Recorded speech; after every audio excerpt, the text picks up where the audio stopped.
Le sens de la vie, un manuel d'utilisation. Comme pour toute invention inconnue, le mode d'emploi de votre vie ne se trouve ni dans votre tête ni dans les tendances culturelles. La seule façon de comprendre votre raison d'être et de vivre une vie pleinement significative est de consulter son Créateur. Ce texte révèle 5 buts divins pour lesquels vous avez été mis sur terre au-delà du simple confort afin que vous puissiez grandir, servir et éviter de gaspiller votre vie. Si je vous montrais une invention que vous n'avez jamais vue auparavant et que je vous demandais de me dire ce que c'était, à quoi elle sert, vous n'en auriez aucune idée. La seule façon de connaître le but d'une invention que vous n'avez jamais vue est soit de parler à l'inventeur, au créateur qui l'a faite et qui peut vous dire ce qu'elle fait, soit de lire le manuel d'utilisation. Il en va de même pour votre vie.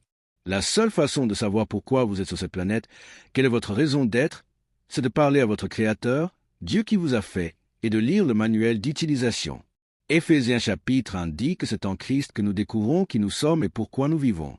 Vous avez été créés par Dieu et pour Dieu, et tant que vous ne comprenez pas cela, votre vie n'aura aucun sens. Vous traverserez la vie en vous demandant pourquoi Dieu vous a mis sur cette planète pendant 80 ans. La Bible dit que vous n'êtes pas prêt pour le ciel. Il y a des choses que vous devez apprendre. Dieu veut que vous pratiquiez 5 choses sur cette planète. Nous les appelons nos buts, nos raisons de vivre. Numéro 1. Le premier but de votre vie est celui-ci. Dieu vous a créé simplement pour vous aimer. La Bible dit que Dieu est amour. Je vous l'ai dit plusieurs fois. Elle ne dit pas que Dieu a de l'amour. Elle dit que Dieu est amour. Tout a été créé parce que Dieu y prend plaisir. Il voulait l'aimer. Dieu aime chaque roche, chaque plante, chaque animal, chaque étoile et chaque être humain. Certaines personnes pensent que Dieu ne leur sourit que lorsqu'elles font quelque chose de religieux. Rien n'est plus éloigné de la vérité. Dieu prend plaisir à vous regarder être vous-même parce qu'il vous a fait tel que vous êtes. Voici ce que dit la Bible dans Éphésiens chapitre 1, verset 4. Avant la fondation du monde. En d'autres termes, avant que Dieu ne crée l'univers, Dieu nous avait en vue. Dieu nous avait à l'esprit et il nous a choisis comme objet de son amour. Et la raison en est qu'il nous a donné la capacité de l'aimer en retour. C'est ce qui nous différencie des animaux. Dieu vous a donné la liberté de choix, la liberté de répondre. Vous pouvez apprendre à l'aimer et à l'aimer en retour. Dieu sait tout de vous, vous ne savez presque rien de Dieu. Dieu vous aime malgré tout ce qu'il sait de vous. Dieu veut que vous appreniez à le connaître et à l'aimer en retour, et la Bible appelle cela l'adoration. C'est le premier but de votre vie. Dieu m'a planifié pour son plaisir et il veut que j'apprenne à l'aimer en retour. Voici ce qu'il dit dans le livre d'Osée, chapitre 6, verset 6. Je veux la miséricorde et non les sacrifices, et la connaissance de Dieu plus que les holocaustes. C'est Dieu qui vous parle. Il dit, je ne veux pas de vos sacrifices. Je veux votre amour. Je ne veux pas de vos offrandes. Je veux que vous me connaissiez. Vous devriez vous lever le matin et dire, Dieu, je veux te connaître un peu mieux et t'aimer un peu plus. J'ai fait cela tous les matins de ma vie pendant des décennies. Je ne sors pas du lit le matin avant d'avoir fait cela. Je m'assieds au bord de mon lit avant que mes pieds ne touchent le sol et je dis simplement, cher Dieu, c'est un nouveau jour et si je ne fais rien d'autre aujourd'hui, je veux te connaître un peu mieux et t'aimer un peu plus, car c'est le premier but de la vie. Tragiquement, beaucoup de gens ont traversé la vie en manquant le but numéro 1 de la vie. Premier épître à Timothée chapitre 6, la Bible dit, quelques-uns, s'étant détournés de ces choses, se sont égarés dans de vains discours. Ils ne connaissent pas Dieu. Ils ne connaissent pas Dieu. Comment savoir quand vous ne connaissez pas Dieu? Comment savoir quand vous êtes déconnecté de Dieu? Comment savoir quand, à ce moment-là, vous ne connaissez pas et n'aimez pas Dieu? La Bible dit dans Matthieu 6, verset 32, « Toutes ces choses, ce sont les païens qui les recherchent. Votre Père céleste sait que vous en avez besoin. » 2. Dieu m'a formé pour sa famille. Dieu voulait une famille et vous avez été créés pour en faire partie. Il n'avait pas besoin de nous, mais il nous voulait. Il voulait montrer son amour à quelque chose, alors il nous a créés comme objet de son amour. Éphésiens 1, verset 5. Nous ayons prédestinés dans son amour à être ses enfants d'adoption par Jésus-Christ, selon le bon plaisir de sa volonté. Dieu voulait que vous fassiez partie de sa famille, et la première chose qu'il a dit à Adam, c'est qu'il n'est pas bon que l'homme soit seul. Vous êtes fait pour être dans une famille spirituelle qu'il a créée pour prendre soin de vous afin que vous ne soyez pas seul dans la vie. Et soit dit en passant, votre famille spirituelle va durer plus longtemps que votre famille physique. En fait, c'est la seule chose sur la planète Terre qui va durer éternellement, votre famille spirituelle.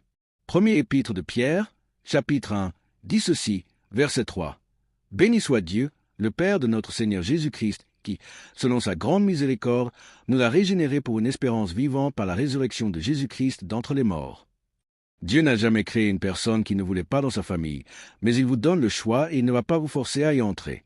Beaucoup de gens choisissent de se retirer. Ils ne sont pas enfants de Dieu parce qu'ils choisissent de se retirer, et Dieu ne va pas vous forcer à être adopté. Vous devez vouloir être adopté dans sa famille. Maintenant, qu'est-ce que la famille de Dieu? Premier épître à Timothée, chapitre 3 dit que la famille est l'Église. La famille est l'Église du Dieu vivant. Le soutien est le fondement de la vérité. Notez que l'Église n'est pas une organisation. L'Église n'est pas une institution. L'Église n'est pas une entité politique. Ce n'est pas une entreprise. Ce n'est pas une société. Ce n'est pas une organisation. Dieu dit que l'Église est une famille, et le but de Dieu pour votre vie n'est pas seulement de le connaître et de l'aimer, mais d'appartenir à sa famille. Il ne veut pas seulement que vous croyiez, il veut que vous apparteniez, que vous soyez connectés. Un chrétien sans famille d'Église est un orphelin. Quand vous n'avez pas le soutien et le fondement de la famille de Dieu, vous ne traverserez pas les moments difficiles de la vie. Vous avez besoin de soutien et vous avez besoin d'un fondement. Et la Bible dit que c'est l'Église, la famille de Dieu. Vous ne pouvez pas accomplir les buts de Dieu pour votre vie par vous-même. Désolé, vous ne le pouvez pas. Nous sommes meilleurs ensemble. Nous sommes faits pour être en communauté. Nous sommes faits pour être en harmonie. Nous sommes faits pour être en famille. Nous sommes faits pour être en relation. Le deuxième but de ma vie, pourquoi suis-je ici sur terre, est d'apprendre à aimer les autres. Apprendre à aimer les autres. Et l'endroit où l'on apprend à aimer les autres, c'est dans la famille de Dieu, l'Église. L'Église est le laboratoire où l'on apprend à aimer. Maintenant, j'ai entendu des gens dire « Je n'ai pas vraiment besoin de l'Église. Tout ce que je dois faire, c'est me retrouver seul dans la nature, et alors je peux aimer Dieu. » C'est vrai, en fait, c'est vrai. Et Dieu a créé cette nature, et c'est pourquoi nous nous sentons proches de Dieu dans la nature. Et c'est vrai que vous pouvez vous retrouver seul dans la nature et aimer Dieu, mais vous ne pouvez pas vous retrouver seul dans la nature et aimer les autres. Et c'est le deuxième but de votre vie. Et votre vie a plus d'un but. Elle en a 5. La seule façon d'apprendre à aimer les gens, je déteste vous le dire, c'est en côtoyant des gens peu aimables. Dieu veut que nous apprenions à aimer de vraies personnes, avec toutes leurs imperfections. C'est excentricité, leurs défauts, leurs imperfections, leurs gaffes sociales et ce genre de choses. Dieu veut que vous appreniez le véritable amour envers de vraies personnes, pas des personnes idéales. Numéro 3. Écrivez ceci. Dieu m'a créé pour devenir comme Christ. Une fois que vous aurez compris cela, la vie aura beaucoup plus de sens parce que Dieu veut que vous grandissiez spirituellement et le modèle de perfection est Jésus. Jésus est le seul être humain parfait qui ait jamais vécu parce qu'il était Dieu venu sur terre sous forme humaine. Il a vécu une vie parfaite. Il nous a montré exactement ce que signifiait être pleinement humain. Une fois que vous êtes né dans la famille, Dieu veut que vous grandissiez dans la famille, et le modèle de croissance est Jésus-Christ. Dieu s'intéresse beaucoup plus à ce que vous êtes qu'à ce que vous faites. La seule chose que vous emporterez au ciel est votre caractère, et Dieu vous a mis sur cette planète pour développer votre caractère, pour grandir spirituellement et pour devenir comme Jésus-Christ. Dieu ne veut pas que vous deveniez un Dieu. Vous ne deviendrez jamais un Dieu. Dieu dit, « Je ne veux pas que tu sois un Dieu. Je veux que tu deviennes divin. » Cela signifie dire la vérité comme je dis la vérité, être fidèle comme je suis fidèle, aimer comme j'aime, être patient et pardonner comme je suis patient et pardonne. Dieu dit, « Je veux que tu sois divin, je veux que tu deviennes comme moi dans ton caractère. » Quand des choses vous arrivent, la question normale que vous posez est le mot « Pourquoi ?» Pourquoi cela m'arrive-t-il? Pourquoi cela m'arrive-t-il maintenant? Et la réponse à toutes les questions « Pourquoi ?» de la vie est celle-ci, pour vous rendre comme Jésus, pour vous rendre comme Jésus. Si Dieu va vous rendre comme Jésus, il va vous faire passer par tout ce que Jésus a traversé. Jésus n'a pas été épargné par les difficultés. Y a-t-il eu des moments où Jésus se sentit seul? Oui. Des moments où il a été mal compris? Oui. Y a-t-il eu des moments où Jésus a été déçu par les gens? Oui. Y a-t-il eu des moments où il a été tenté d'être découragé et d'abandonner? Oui. Y a-t-il eu des moments où il a été simplement tenté? Oui. Et si Dieu a laissé son propre Fils passer par tout cela, ne pensez-vous pas qu'il vous laissera aussi passer par là? Oui. Pourquoi? Parce qu'il s'intéresse plus à votre caractère qu'à votre confort. Ce n'est pas le côté confort de la vie. Le confort viendra dans l'éternité. Le confort viendra au ciel. Alors, si je suis censé penser et agir comme Christ Jésus, à quoi ressemble Jésus? Eh bien, je vous l'ai déjà dit, l'image parfaite de Jésus dans la Bible est dans Galates 5, versets 22 et 23. On l'appelle souvent le fruit de l'esprit et il énumère 9 qualités. Il est dit dans Galates, mais le fruit de l'esprit, c'est l'amour, la joie, la paix, la patience, la bonté, la bénignité, la fidélité, la douceur, la tempérance, la maîtrise de soi. 9 qualités. Qu'est-ce que c'est? C'est une image parfaite de Jésus. Dieu veut que vous aimiez comme Jésus, que vous soyez en paix comme Jésus, que vous soyez patient comme Jésus. Dieu veut que vous soyez fidèle comme Jésus. Dieu veut que vous ayez la maîtrise de vous-même, comme Jésus avait la maîtrise de lui-même. Maintenant, voici la question. Comment Dieu nous enseigne-t-il le fruit de l'Esprit? Comment Dieu nous rend-il comme Jésus? Il n'y a pas de pilule que vous pouvez prendre qui vous rendra patient pour le reste de votre vie, ou aimant pour le reste de votre vie, ou fidèle pour le reste de votre vie. Il n'y a pas de séminaire, il n'y a pas de livre, il n'y a pas d'expérience qui va vous happer. Et tout d'un coup, vous êtes comme Jésus, et vous n'avez plus jamais de problème, et vous n'êtes plus jamais tenté. Si Dieu va vous enseigner le véritable amour, il va vous mettre en contact avec des gens peu aimables afin que vous appreniez à aimer. L'amour est un choix. Il est facile d'aimer les gens qui sont causes comme vous pointez la joie. Comment Dieu vous enseigne-t-il la joie? La joie est différente du bonheur. Le bonheur dépend de ce qui se passe. Si les choses vont bien dans votre vie, vous êtes heureux. Si les choses vont mal, vous êtes malheureux. Le bonheur dépend des circonstances. La joie est différente du bonheur. La joie est intérieure et la joie est éternelle. Vous apprenez la joie au milieu du chagrin. Je pourrais vous en parler longuement. Comment apprendre la joie au milieu du chagrin? La patience. Comment Dieu vous enseigne-t-il la patience? En la mettant à l'épreuve par des irritations, par le chaos. N'importe qui peut être paisible et patient quand les choses vont dans son sens. Mais la vraie paix et la vraie patience apprennent au milieu du chaos. La paix s'apprend au milieu des difficultés. Comment Dieu vous enseigne-t-il la patience? Au service des immatriculations, dans les embouteillages, dans les salles d'attente des médecins. Avez-vous déjà été pressé alors que Dieu ne l'était pas? Vous êtes assis dans la salle d'attente de Dieu et que vous avez demandé à Dieu de répondre à une prière et que Dieu ne semble pas pressé de répondre. Vous dites, « Dieu, j'ai besoin de ça tout de suite » et Dieu ne semble pas du tout pressé. Vous êtes dans la salle d'attente de Dieu. Que fait-il? Il essaie de vous apprendre la patience. Une fois, je traversais de très mauvaises épreuves, de grandes difficultés, et j'ai prié, « Dieu, j'ai besoin de patience. » Au lieu de s'améliorer, les problèmes ont empiré. Puis j'ai prié, « Dieu, j'ai besoin de patience, et ils ont encore empiré. Dieu, j'ai vraiment besoin de patience, et sont devenus vraiment mauvais. » Et au bout de 6 mois, je me suis rendu compte que j'étais beaucoup plus patient qu'au début de ces 6 mois. Dieu veut donc façonner le caractère dans votre vie. C'est pourquoi vous avez des problèmes. Si vous n'aviez pas de problème, si chaque prière recevait une réponse instantanée, comme un distributeur automatique où vous mettez la prière et sortez les cigarettes ou ce que vous voulez, un distributeur automatique vous donnera de mauvaises choses. Dieu ne le fera pas. Si vous obteniez tout ce que vous voulez, si tout allait dans votre sens, si vous n'aviez pas de problème, vous seriez un sale gosse égocentrique. Et le but de la vie est d'apprendre le désintéressement, d'apprendre qu'il ne s'agit pas de vous. Il s'agit d'apprendre à aimer Dieu et à aimer les autres. Et c'est de là que viennent l'accomplissement, la joie et le but. Alors que fait Dieu pour vous rendre comme Jésus? Il utilise la vérité. Vous l'écoutez en ce moment. Il utilise les ennuis. Il utilise les épreuves. Dieu utilise les tentations pour vous rendre comme Jésus. Pourquoi? Jésus a été tenté. La tentation n'est qu'un choix. Chaque fois que vous avez une tentation et que vous y répondez correctement, vous grandissez en fait. Vous devenez plus semblable à Jésus. Il n'y a pas de situation dans votre vie dont vous ne puissiez tirer une leçon si vous faites confiance à Jésus et si vous apprenez à réagir de la bonne manière. Je veux donc que vous écriviez ceci. Le 3e but de ma vie est de grandir spirituellement. D'abord, je suis né de nouveau. Puis je grandis. Et Dieu veut que vous grandissiez et il veut que vous développiez une profondeur spirituelle. L'un des plus gros problèmes de l'Amérique aujourd'hui est la superficialité. L'un des plus gros problèmes de l'Amérique aujourd'hui est que les gens immatures refusent de grandir. Nous sommes une nation de bébés spirituels. Quelle est la caractéristique d'un bébé spirituel? Les bébés sont égocentrés à 100%. Un bébé ne peut penser à personne d'autre. Tout ce quoi il peut penser, c'est moi, moi, moi, moi, moi, moi, je,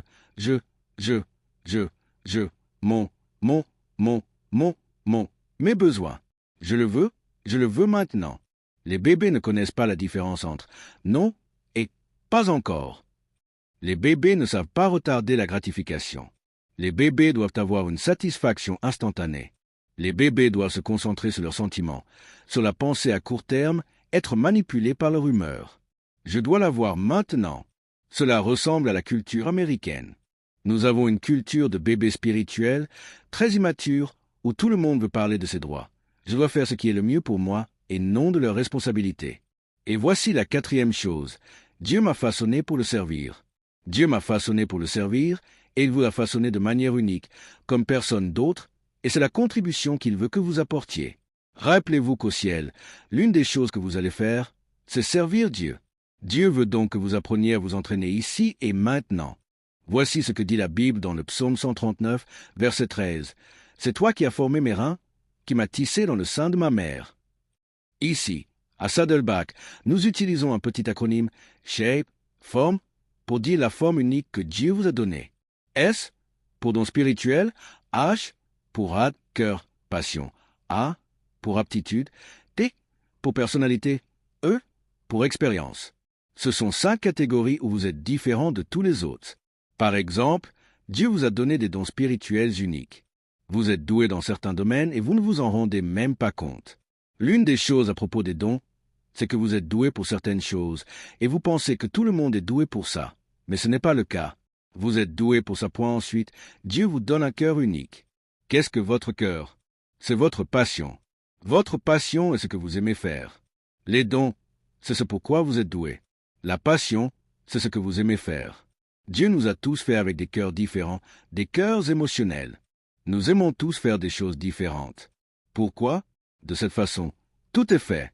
Si tout le monde aimait faire la même chose dans la vie, il y aurait beaucoup de choses qui ne seraient pas faites.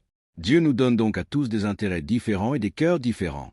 Cela vient de Dieu, point nous avons des aptitudes différentes. Il existe littéralement des milliers de types d'aptitudes différentes, et c'est ce qui vous façonne. Et puis, il y a votre personnalité. Nous avons tous des personnalités différentes. Certaines personnes aiment la routine. Elles veulent faire la même chose tous les jours. D'autres aiment la variété. Elles veulent faire quelque chose de différent chaque jour. Certaines personnes aiment travailler en groupe et d'autres aiment travailler seules. C'est la personnalité. La raison en est que nous avons besoin des différences des uns et des autres. Si vous épousez quelqu'un qui vous ressemble à l'identique, vous allez vous ennuyer avec lui et vous ne pourrez pas grandir. Plus vos différences sont grandes, plus votre potentiel de croissance est grand. Plus vous pouvez devenir comme Jésus-Christ. Chaque expérience de votre vie vous façonne, les bonnes et les mauvaises. Mais la chose numéro 1 que Dieu utilise dans votre vie pour vous façonner afin de le servir, ce sont les expériences douloureuses. Mais Dieu dit que je peux même utiliser cela pour vous façonner afin de me servir. C'est le 4e but de votre vie. Dieu vous a fait pour faire de bonnes œuvres. Le mot pour faire de bonnes œuvres dans la Bible s'appelle le ministère. Vous avez un ministère sur terre. Tout le monde n'est pas pasteur, mais tout le monde a un ministère. Votre ministère, c'est chaque fois que vous utilisez votre forme, c'est-à-dire vos talents, vos aptitudes, toute votre personnalité, pour aider d'autres personnes au nom de Dieu. C'est ce qu'on appelle un ministère. Dieu veut que vous vous entraîniez sur terre à ce que vous allez faire au ciel. Beaucoup de gens ont cette fausse idée du ciel. Ils pensent qu'au ciel, vous allez vous asseoir et ne rien faire. Vous allez juste vous asseoir et ne rien faire. Ennuyeux. Non, vous allez faire des choses au ciel. Vous allez servir Dieu au ciel. Mais vous aimerez le faire. En fait, laissez-moi juste dire ceci. Tout ce que vous avez appris sur le ciel dans les films est faux à 100%. Il n'y a jamais eu de film qui ait bien compris le ciel. Vous ne pouvez même pas imaginer à quel point le ciel va être cool. C'est comme une fourmi qui essaie de comprendre Internet. Vous n'avez pas la capacité cérébrale. C'est pourquoi dans la Bible, quand ils essaient d'expliquer le ciel, ils utilisent cette métaphore des rues pavées d'or. Elles ne seront pas pavées d'or. Ils pensaient simplement à la plus grande, la plus chère, la plus cool des choses auxquelles ils pouvaient penser. Ce monde est brisé, il est plein de péchés et il est encore cool. Il y a des cascades et des sites incroyables. J'en ai vu dans le monde entier. Et le Dieu qui a fait ça s'est brisé. Imaginez la perfection. Nous ne pouvons pas imaginer à quoi ressemblera le ciel. Vous verrez Dieu au ciel, mais nous ne le voyons pas ici. Alors, comment diable puis-je servir un Dieu invisible? Comment puis-je faire ça? Eh bien, la Bible dit que nous servons Dieu en servant les autres ici, sur terre. La façon de vous entraîner à servir Dieu est de servir d'autres personnes. Et Jésus a dit, « Si vous l'avez fait au plus petit d'entre eux, c'est à moi que vous l'avez fait. » Et la Bible dit que même si vous donnez un verre d'eau froide à quelqu'un au nom de Jésus, il dit que c'est comme si vous veniez de le faire pour moi. Nous servons Dieu en servant les autres.